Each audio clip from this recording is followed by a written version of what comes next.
14h, 16h, Brigitte Lahaie, Sud Radio. En compagnie de Frédéric Lenoir, philosophe, et dont je conseille le magnifique livre sur Spinoza qui parle beaucoup de désir, mais qui parle également d'amour, hein, bien sûr, dans ce livre. Mais est-ce qu'on peut parler de désir sans parler d'amour, Frédéric Lenoir? C'est peut-être difficile, non? Oui, on peut parler de désir sans parler d'amour. Je pense qu'on peut avoir du désir pour d'autres choses que pour des êtres humains. Et donc, le désir, c'est aussi le chocolat. C'est beaucoup de choses. Mais c'est vrai que dans la relation humaine, le désir amour, c'est Eros, comme on en parlait tout à l'heure. C'est une des grandes dimensions de l'amour, le désir. Alors, la devinette, quand est-ce qu'une femme crie effrayée « Oh my God, qu'elle est grosse !» C'est terrible parce qu'on a envie de répondre spontanément. Découvre le sexe de son partenaire, mais je suis sûr que c'est pas ça. Donc, je le dis quand même. Non, c'est quand elle voit une araignée, évidemment. Voilà, c'était sûr. C'est bien connu. Alors, Cécile nous raconte ses premières amours, hein, les premières amours. Elle avait 17 ans. C'est souvent des amours qui marquent toute une vie, parce que je ne sais pas quel âge vous avez, Cécile, et je me permettrai pas de le demander, mais vous avez eu envie de nous raconter cet amour-là. Oui, j'ai eu envie de vous raconter celui-là, Brigitte, parce que il s'est avéré que après cette adolescence, je suis devenue donc jeune femme, et à 24-25 ans, j'ai commencé à faire un rêve récurrent, toujours le même, plusieurs fois par mois, avec cet homme que j'avais rencontré donc 10 ans auparavant en Sicile. Et donc vous avez eu vous avez fait l'amour avec lui pendant la colonie de vacances, et ensuite vous êtes rentré chez vous, c'est ça, et vous rêviez de lui régulièrement? Non, en fait on a eu une relation qui a duré à peu près 5 mois. Après cette colo, c'était pas évident parce que 10 ans de plus que moi, comment j'allais parler de ça à ma mère, c'était compliqué. Donc il était du sud de Paris, moi j'étais de l'Oise, donc c'était pas super compliqué. Mais c'était quand même une relation cachée parce que moi je me voyais pas de présenter. C'est ça surtout. Donc à un moment la relation a cessé, et puis chacun a suivi son petit bout de chemin, et donc 10 ans plus tard, j'ai commencé à faire un rêve toujours le même, avec lui dedans. Et puis au bout de peut-être une petite année, je me suis dit il faut que je le retrouve. Je dis ce rêve, il vient me dire quelque chose, il faut que je le retrouve, il faut que je le cherche. Donc il y a 20 ans de ça, pour pas vous donner mon âge, mais pour recontextualiser, Internet s'était pas aussi développé, les téléphones portables n'étaient pas du tout comme ils sont aujourd'hui. Donc j'avais eu une occasion de faire des recherches pour mon boulot sur Internet, donc j'avais profité parce que bien évidemment je me rappelais de son prénom et de son nom que j'avais noté manuscritement et puis dans mon cœur, hein, bien évidemment. Et à force de rechercher sur les pages jaunes et d'appeler à chaque fois Monsieur et Madame Machin, j'ai fini par tomber sur sa sœur. Voilà, un jour au téléphone, et qui m'a donné son numéro de téléphone, et je l'ai recontacté, et il avait déménagé à 900 km de Paris, et je suis allée le rejoindre. Je l'ai contacté, je lui ai laissé un message, et il était super content de m'entendre, et j'ai été le rejoindre. Voilà. Et alors on était super émus, je me rappelle, on s'était donné rendez-vous dans un café, je me suis dit mais est-ce qu'il va me reconnaître? Et oui, bien sûr, on s'est reconnus tout de suite, on avait donc 26 et 36 ans, on s'est reconnus tout de suite, et ça a été c'était comme si on s'était pas quitté. C'était très très fort, très très fort, très intense. C'était fluide au niveau de la conversation, c'était du désir qui était là autour de nous.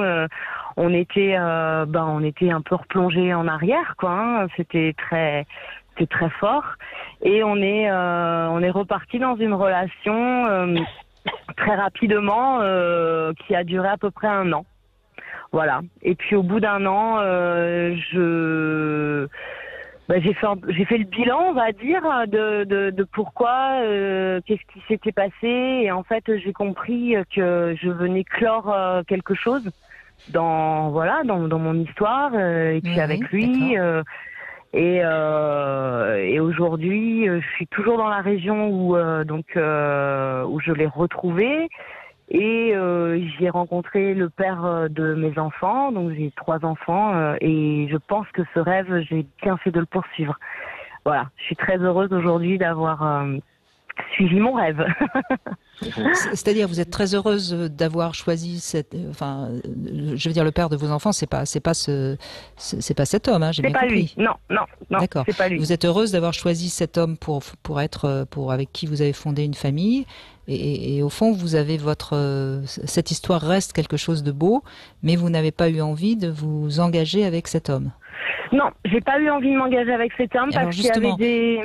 Voilà, alors pardon. C'est la question que je vous pose par rapport à ce que disait Frédéric Lenoir, justement. Qu'est-ce qui manque? Parce que le désir, il n'y a pas de doute, hein, Frédéric Héros, oui. Il est là.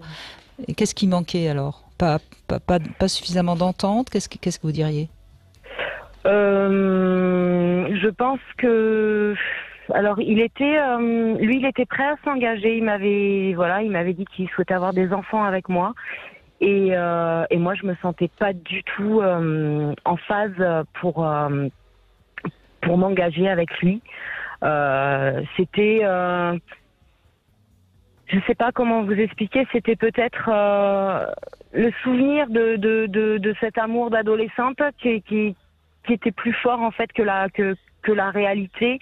Et puis il y avait des comportements, des attitudes au quotidien qui me convenaient pas. Je veux pas rentrer trop dans les détails, mais non, mais voilà. on se doutait bien, non, Frédéric Lenoir, qui manquait certainement Philéa. Oui, bien sûr, mais ce que j'entends surtout, c'est qu'elle avait besoin de clore cette histoire pour passer à autre chose. Et ça, c'est quelque chose d'assez fréquent. Moi, j'ai connu ça, je me souviens très très bien. J'ai été fou amoureux d'une fille quand j'avais 15 ans, et je n'ai jamais osé lui dire. Elle était pour moi tellement belle, tellement inaccessible, que je me suis dit, elle va me rejeter à tous les coups. Bon, c'était ma problématique aussi. Et du coup, je n'ai jamais osé lui dire. Et 10 ans plus tard, quand j'ai eu un peu plus de 25 ans, j'avais gardé son numéro et je l'ai invité. J'avais besoin de la voir et de lui dire que j'étais hyper ému, j'étais encore amoureux d'elle finalement. Et puis elle m'a dit, et elle me regardait avec des yeux ronds, c'est-à-dire qu'elle était passée à autre chose depuis longtemps, et donc il ne s'est rien passé et tout. Mais j'avais besoin de clore cette histoire. Et ça me hantait, si vous voulez. Et très souvent, il y a des histoires comme ça. On est nombreux à avoir vécu des choses qui n'ont pas abouti ou qui ne se sont pas dites. Et puis 10 ans après, 15 ans, 20 ans après, on a besoin de retrouver la personne et de lui dire quelque chose. Et puis après, on peut vraiment passer à autre chose. Ça, c'est assez fréquent, finalement, dans les relations amoureuses. Surtout s'il y a de la passion, c'est-à-dire de l'imagination. Il y a des choses qui ne sont pas ancrées dans le réel. Et c'est ce que disait Cécile. Bon, peut-être qu'elle l'a idéalisé, elle avait 10 ans de plus. Puis quand on l'a revu 10 ans après, elle a moins idéalisé. Du coup, elle a pu tourner la page. C'est ça, c'est tout à fait ça. Je l'ai moins idéalisé. C'est devenu, il y a une part de l'idéal qui s'est concrétisé et puis qui ne ressemblait pas du tout à ce que j'avais imaginé. Et en même temps, c'était la possibilité de clore cette histoire et puis de le remercier parce que j'ai vécu des choses fantastiques avec lui et puis on est restés copains et ça c'est super chouette et de temps en temps, on se croise encore. Et voilà, ça c'est une petite part de magie qui a été et qu'on garde, enfin en tout cas moi que je garde en moi. Et c'est toujours, enfin voilà, c'est ces moments de la vie où. Votre témoignage est très intéressant, Cécile, parce que ça montre bien qu'une relation avec beaucoup de désir, une relation qui quelque part a marqué, d'autant que c'était quand même votre première fois, ça suffit pas quoi. Pour qu'une histoire d'amour dure sur le long terme, il faut d'autres éléments. Et c'est là où on voit bien toutes les facettes et toute la panoplie de l'amour. Hein. Parce que tout à fait. Je pense que quand vous aviez envie de le retrouver, vous étiez persuadé quelque part dans votre tête que c'était l'homme de votre vie. Ah je me l'étais imaginé, oui, tout à fait, je me l'étais imaginé, la romance parfaite et totale. Mais c'est bien d'avoir fait cette démarche parce qu'au moins vous avez su tourner la page. Oui. Exactement, j'ai un sentiment d'être allé au bout, voilà, d'avoir accompli quelque chose et puis surtout d'avoir respecté, de m'être respecté puis de l'avoir respecté lui aussi, voilà. Et on a pu en discuter et c'était chouette. Je trouve, Frédéric Lenoir, que Cécile aussi fait preuve d'une certaine maturité. Ah, mais tout à fait. Elle a su confronter son rêve à la réalité, ce qui est déjà une grande preuve de maturité, et en tirer les conséquences. C'est-à-dire de ne pas rester dans son rêve, de ne pas rester dans son imagination. Et ça me fait penser, vous parliez du miracle Spinoza, là, mon livre sur Spinoza. Spinoza est un auteur qui parle à merveille de l'amour, et notamment du rôle de l'imagination, de l'imaginaire. Il nous dit que nous commençons par imaginer l'autre avant de le rencontrer. Vous savez, cette définition de l'amour, je vous la donne, elle est très philosophique, mais très courte. Il dit l'amour, c'est une joie liée à l'idée d'une cause extérieure. Ça veut dire que l'amour, c'est une joie. Chaque fois qu'on rencontre quelqu'un et qu'on est en amour, on est en joie. Mais cette joie, elle n'est pas liée à la cause extérieure, c'est-à-dire à la personne. Elle est liée à l'idée qu'on en a. C'est-à-dire qu'avant de rencontrer quelqu'un, on imagine la personne. Et les psychanalystes d'aujourd'hui nous diraient on projette sur l'autre un tas de choses avant de le rencontrer. Et donc Spinoza a parfaitement mis en lumière que ce qui se joue dans la rencontre amoureuse, c'est d'abord de l'imagination. Et parce que, effectivement, on attend le prince charmant, on attend une personne qui peut répondre à tous nos besoins, à tous nos manques, et qui ressemble à notre père, qui ressemble à notre mère. Vous savez, j'ai un ami psychanalyste qui me dit toujours avec humour, quand deux amoureux font l'amour pour la première fois, eh bien, il y a 8 personnes dans le même lit. Il y a les amoureux, il y a leurs parents respectifs et leurs anciens conjoints. C'est-à-dire, dans l'inconscient de chacun, il y a plein de choses. Et donc, il faut purifier l'imagination. Ce qui fait que pour Spinoza, il y a une différence entre les joies actives, les joies vraies, les joies qui durent, et les joies passives. Et les joies passives, ce sont les joies qui sont liées à des idées erronées.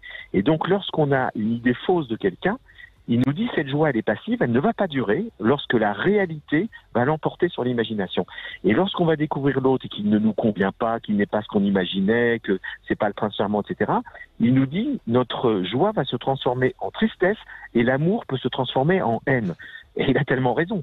Le nombre de couples qui se sont déchirés après s'être adorés, parce qu'en fait, ils étaient dans l'imagination et n'ont pas été dans la rencontre de l'autre, ou en tout cas, pas au début. Ce qui fait que dans toutes les relations, il faut purifier l'imagination. C'est-à-dire qu'il y a toujours une période de projection, d'attente, etc. Et puis, au bout d'un certain temps, la réalité l'emporte. Et à ce moment-là, c'est là qu'on vérifie la solidité d'un couple. Est-ce qu'il peut dépasser cette période où il n'est plus dans la projection, où il n'est plus dans l'imagination? Et est-ce que c'est l'autre qu'on aime tel qu'il est, avec ses qualités, ses défauts, etc., et non pas tel qu'on aurait aimé qu'il soit. Et ça, c'est l'épreuve de vérité des couples. Ça dure généralement, dans la vie d'un couple, c'est entre 6 mois et 2 ans qu'on est confronté à cette réalité. C'est ça, oui. C'est la fameuse phrase l'amour rend aveugle, mais le mariage lui redonne. Elle n'est pas très romantique. Et quand notre ami Frédéric Becbédé dit l'amour dure 6 mois, ou 3 ans, l'amour ne dure pas 3 ans ou 6 mois. L'amour peut durer toute la vie. Ce qui dure 3 ans ou 6 mois, c'est la passion amoureuse, c'est-à-dire l'illusion de l'amour. Bon, écoutez, Cécile, votre témoignage était tout à fait passionnant. Merci d'avoir pris le temps de nous raconter. Merci à vous, merci. Et puis, merci à Frédéric, dont je suis en train de lire le livre depuis le début du confinement. Je me suis plongée dedans. Voilà. Lequel ? Le miracle Spinoza ? Le miracle Spinoza, tout à fait. Donc, alors, il faut passer le début qui est un petit peu pénible parce que c'est la vie de Spinoza. Il fallait bien en passer par là. Mais après, c'est exaltant, hein, Cécile. Je sais pas où je n'en doute pas. Je lis plusieurs livres en même temps. Je ne vais pas trop m'étendre, mais je lis plusieurs livres en même temps. Donc là, ce soir, je replonge avec Spinoza. Je retourne à mes premières amours. Vous verrez, c'est vraiment tout à fait passionnant. Merci Cécile, en tout cas. Merci de nous avoir appelé. Merci Brigitte, merci Frédéric. Et puis, bonne continuation. Vous vous retrouvez ce soir, de toute façon. Donc, c'est ça. Allez, on se quitte un court instant et on va accueillir Carole Célio qui va nous parler du cœur, qui serait donc, et qui est le symbole de l'amour, mais ça on le sait tous, mais elle nous expliquera pourquoi dans un instant. Sud Radio, c'est vous qui en parlez le mieux. J'aime beaucoup tout ce qui est témoignages, etc. L'émission de Brigitte, je trouve ça intéressant en fait, ça change. Sud Radio, parlons vrai.